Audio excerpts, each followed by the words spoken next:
Olá, amigos, vocês estão no canal Livros da Tuca, eu sou a Virgínia, sejam todos muito bem-vindos. Eu hoje estou aqui em mais um domingo de crônicas, tá certo? Dessa vez eu vou ler uma crônica aqui desse livro da Tatiana Salem Levi, O Mundo Não Vai Acabar. Porque assim, é um livro, eu já tenho ele há algum tempo, tá? São crônicas dela que ela foi publicando ao longo dos anos, né? É um livro, peraí, já vou falar para vocês, é uma primeira edição, é um livro de 2017, tá? Então, pode parecer para vocês algumas das crônicas dela não tão atuais, mas você pode, sei lá, transportar no tempo. Nossa, são muito bacanas, porque em todas elas, ela dá um toque literário, ela tem algo com o contexto, né, com a época, e ela dá umas dicas de livro ou comenta sobre alguns autores, uma delícia de ler. Aguardem aí, já já.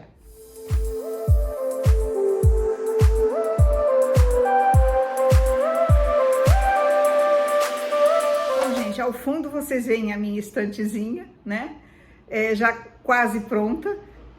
Porque ainda falta um ou outro detalhe, os últimos embaixo estão vazios ainda, porque vocês sabem que eu tenho gatos, né? Então, assim, eu não posso colocar qualquer coisa ali e correr o risco deles estragarem, puxarem e tal. Então, eu tô pensando em nem colocar livros ali, colocar, sei lá, outro tipo de coisa, plantas ou planta artificial, bem entendido, né? Ou algum vasinho, enfim, ainda não decidi, tá? Vamos lá? Eu escolhi Memórias da Colônia, porque ela cita aqui dois autores que estão no nosso projeto de leitura Nossa Língua Portuguesa. Vamos lá. Marguerite Duras, eu acho que é assim que se fala, né? Tem um lugar cativo na minha lista de escritores preferidos, embora eu deteste lista de escritores preferidos.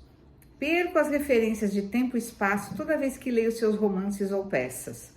A cada vez me vejo obrigada a repensar a realidade. O que está em seus livros é muito simples, mas ao mesmo tempo não tem nada a ver com o cotidiano.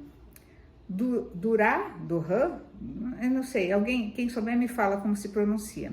E escreve atendo-se apenas ao essencial, ao mínimo indispensável, diz tudo com quase nada. Os vazios, aquilo que ela chama de brancos tipográficos, são construídos para dar lugar ao acontecimento. Fazem parte de uma visão não totalitária da literatura, em que cada personagem tem sua perspectiva. Cada voz tem muitas vozes, cada um conta de um jeito ou de muitos jeitos. Por isso sua literatura não se fecha em nenhum deles. Escrever não é contar uma história, mas evocar aquilo que a rodeia, afirma Duras. Vemos em livros como O Amor, A Doença da Morte e O Deslumbramento de Lowell V. Stein, uma escrita formada por fragmentos, silêncios que se sucedem aos diálogos e tiram a palavra de seu contexto habitual, criando uma nova semântica. O silêncio não é o avesso da palavra, mas o que ela evoca elusivamente. Nesse sentido, é extremamente visual, levando-nos para os subterfúgios de nossa imaginação.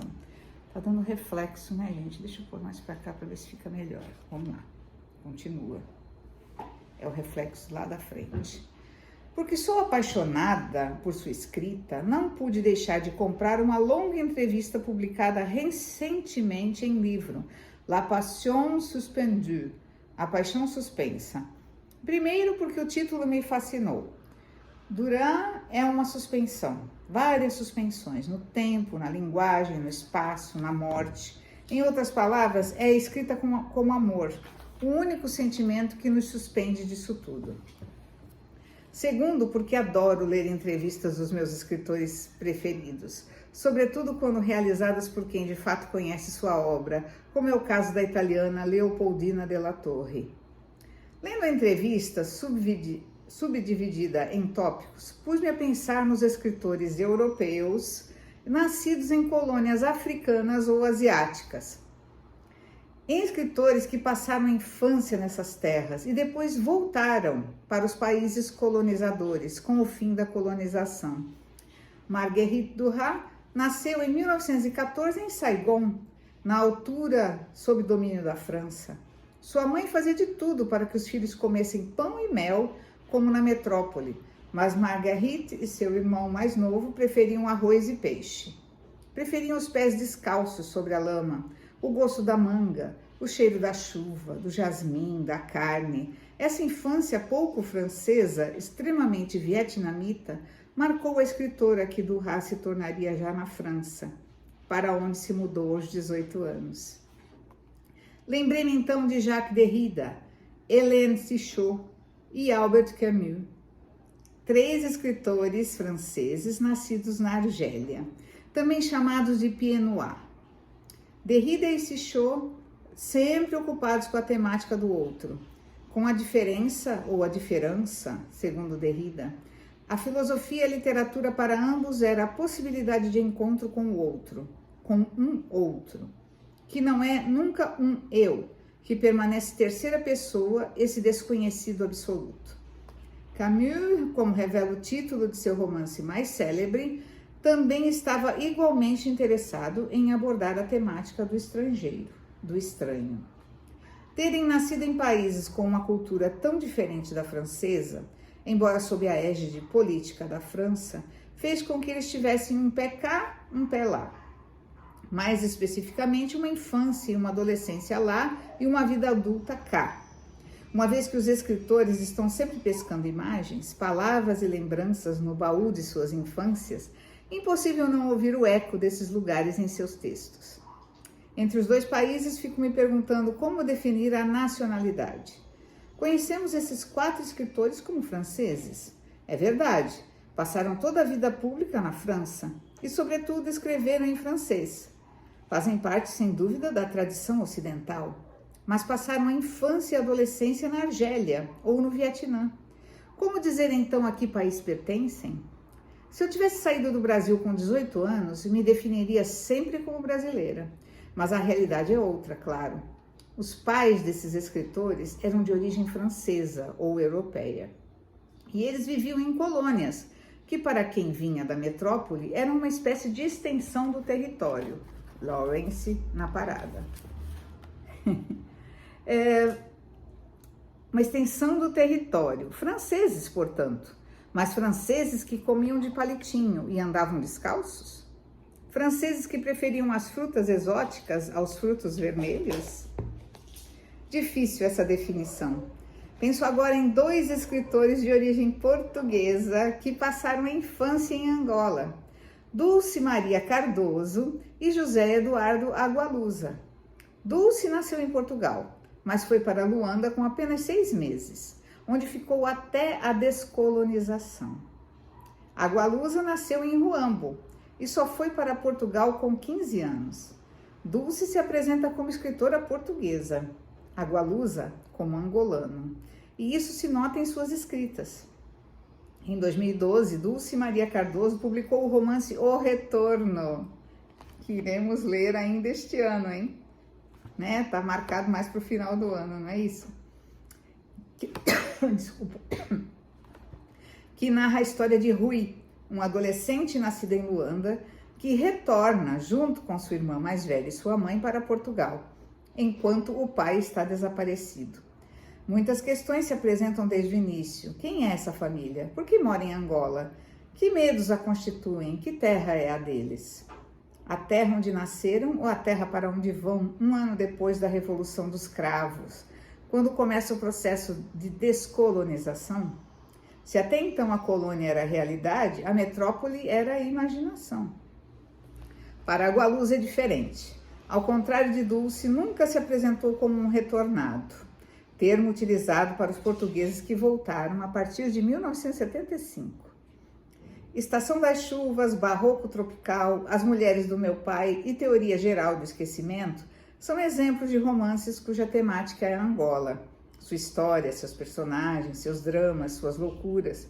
Apesar de ter se mudado para Portugal ainda adolescente, manteve sempre uma relação com seu país de nascimento. Enquanto escritor, Angola lhe interessa mais do que Portugal. Sua memória e sua forma de imaginar têm as raízes fincadas no seu país de nascimento. Com Marguerite Duras é parecido. Sua infância e adolescente surgem em boa parte de seus livros, como o célebre O Amante, que a tornou conhecida mundialmente. Diz ela na entrevista a Leopoldina de la Torre: às vezes eu acho que toda a minha escrita nasce daí, do Vietnã, entre os arrozais, as florestas, a solidão. Dessa menina esquálida e perdida que eu era, mais vietnamita do que francesa, sempre de pés descalços, sem horário, sem boas maneiras, habituado a olhar o longo crepúsculo no rio, o rosto todo queimado pelo sol. Suas lembranças são tão fortes, tão fulgurantes, que nem a escrita poderá evocá-las, menciona Duras.